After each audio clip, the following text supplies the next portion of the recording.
Like I already explained, Business Central will look for the best price and the highest discount for the customer.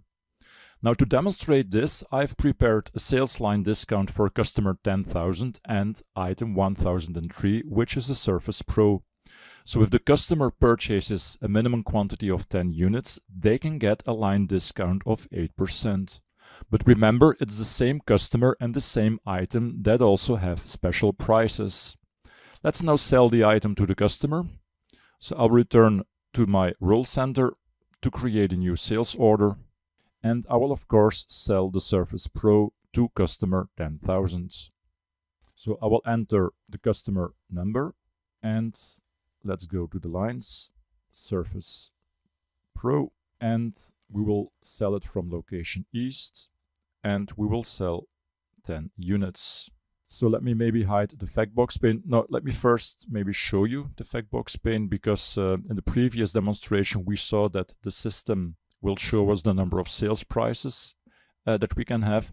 But here you can now also see now the number of sales line discounts. So similar concept, by clicking on the one, I can see the sales line discounts this customer can get with the conditions that should be met.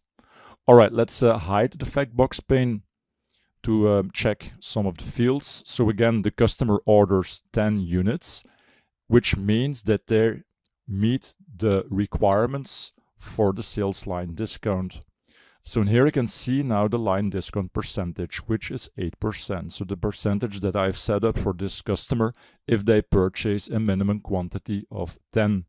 But at the same time, you also see that the customer gets the best price. So, and this is the price coming from the retail customer price group, you see. So this is a very good example of the best price and the highest discount. And what you see is that Business Central will combine both. Now, if this is something that you don't want to do, so for example, if the customer already gets a better price because they are part of a customer price group, and that you then don't want to give a line discount on top of that, you can also exclude discounts from prices. Now, in one of the following units, you can learn how to do this.